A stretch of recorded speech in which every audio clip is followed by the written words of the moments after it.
Welcome sa Cloudy Movie Recap. Ang pelikulang ikukwento natin ngayon ay ang Real Steel. Halina't simulan na natin.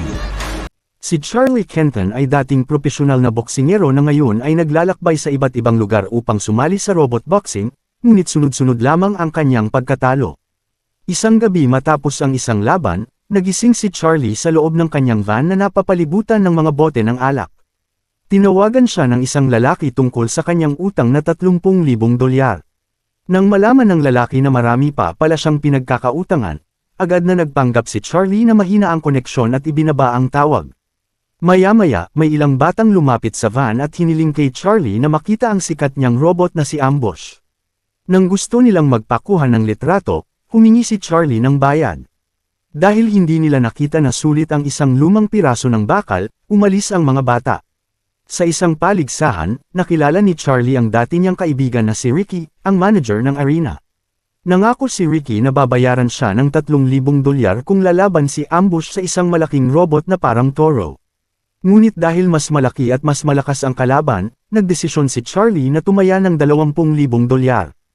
Tinanggap ito ni Ricky ngunit binalaan siya na mas lalo siyang malulubog sa problema kapag muli siyang natalo. Nagsimula ang laban at buong yabang na ipinakilala ni Charlie si Ambush sa mga tao.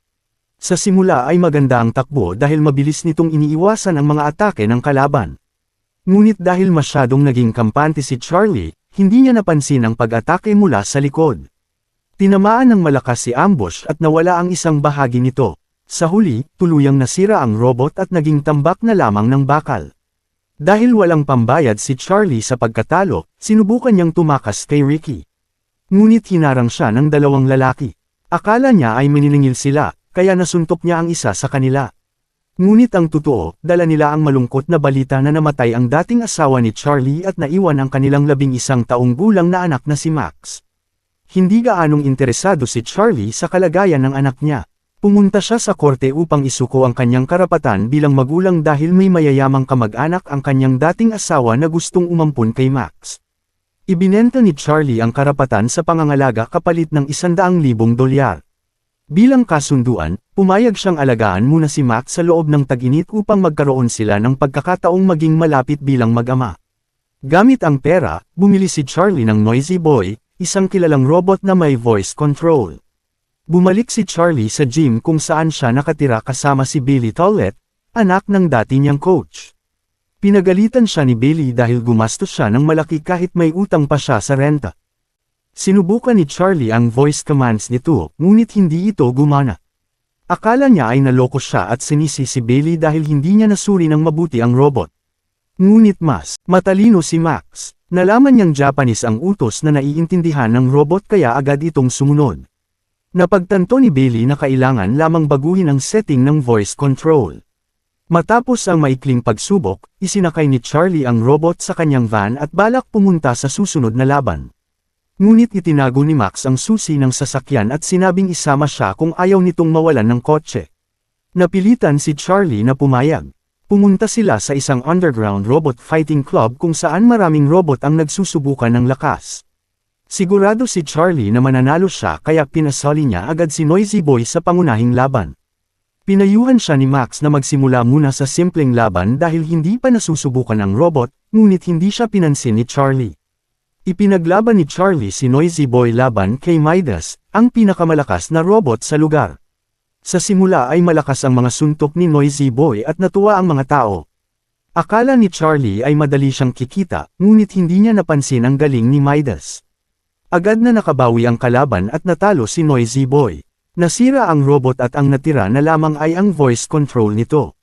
Pinagalitan ni Max ang kanyang ama dahil nakipaglaban siya sa isang kampyon nang hindi man lang pinag-aralan ang mga kakayahan ng robot. Sa halip na aminin ang pagkakamali, inutusan ni Charlie ang anak na tumahimik kung gusto nitong magkaroon sila ng matutuluyan sa gabing iyon. Habang pauwi, huminto sila sa isang tambakan upang maghanap ng pyesa para sa bagong robot. Habang naghahanap, ikinwento ni Charlie kung paano nagsimula ang robot boxing at kung paano nito pinalitan ang mga tao sa ring.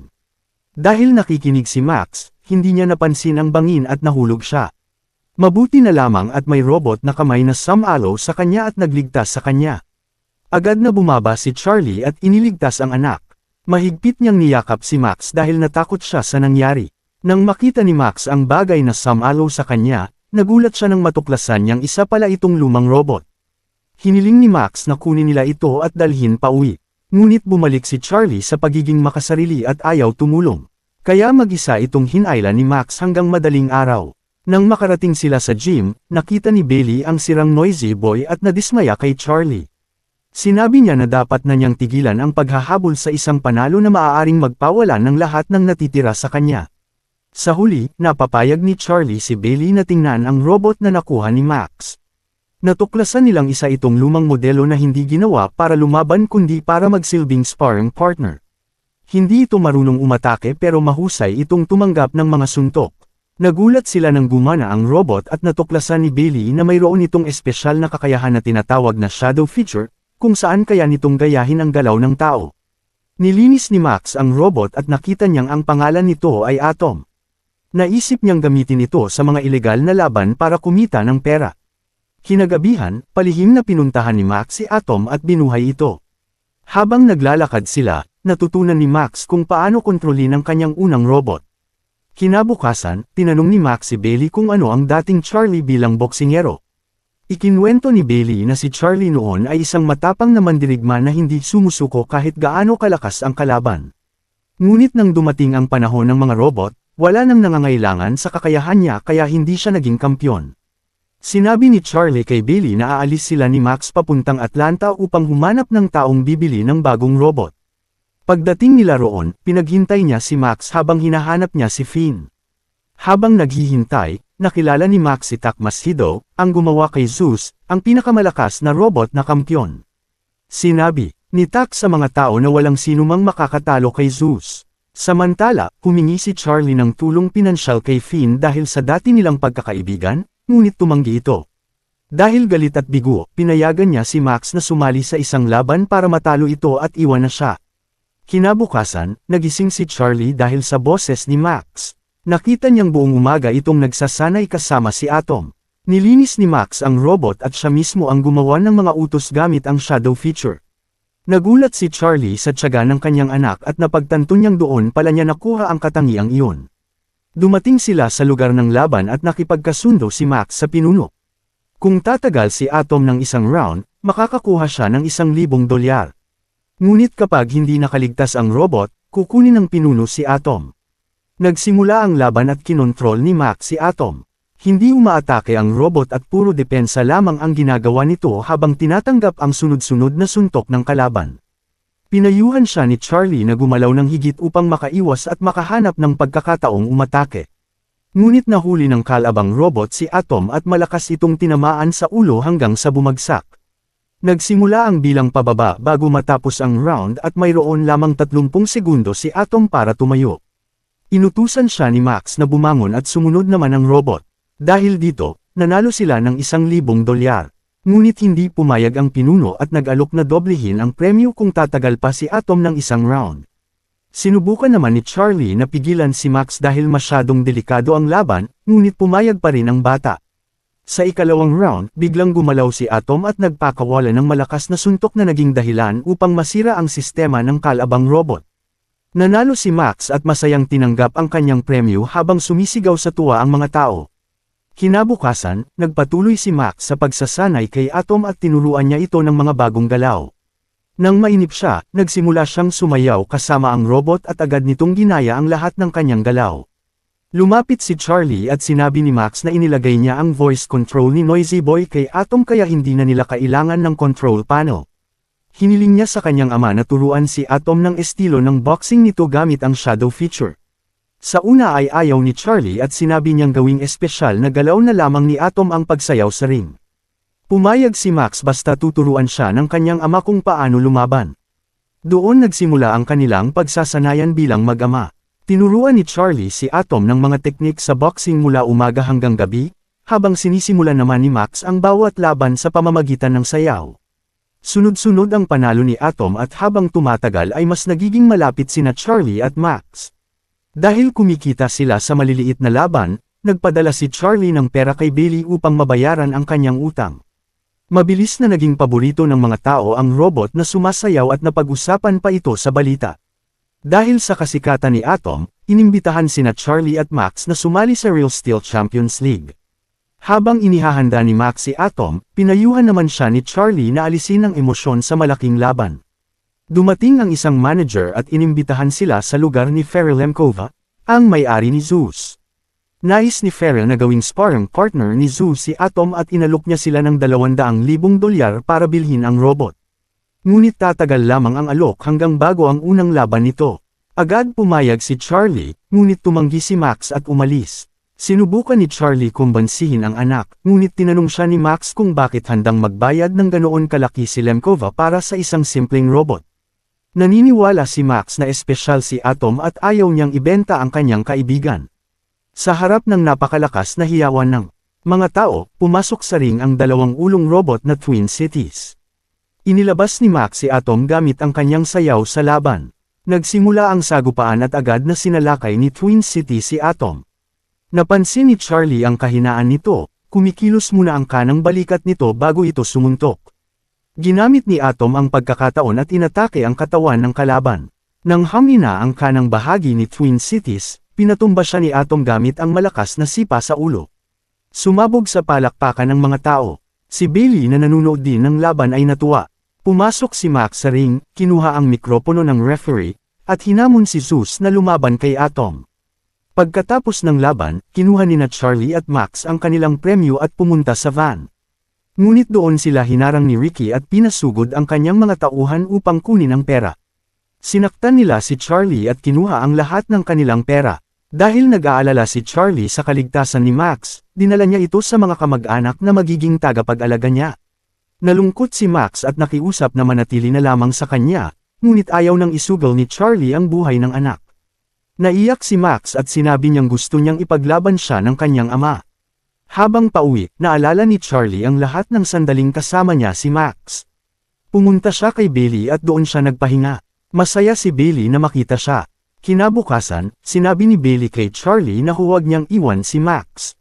Sinabi niyang may pagkakataon pa siyang ayusin ang relasyon nila bilang mag-ama. Pumunta si Charlie kay Max at humingi ng isa pang pagkakataon. Nangako siyang lalaban siya para sa anak niya ngayon.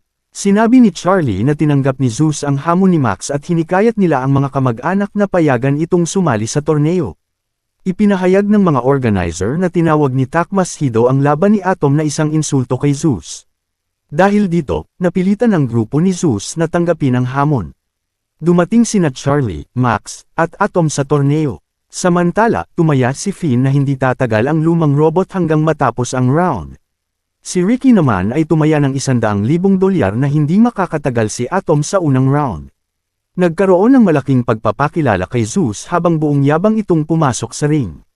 Samantala, mas simple lamang ang pagdating ni Atom. Nagsimula ang laban at sa unang suntok pa lamang ay bumagsak si Atom.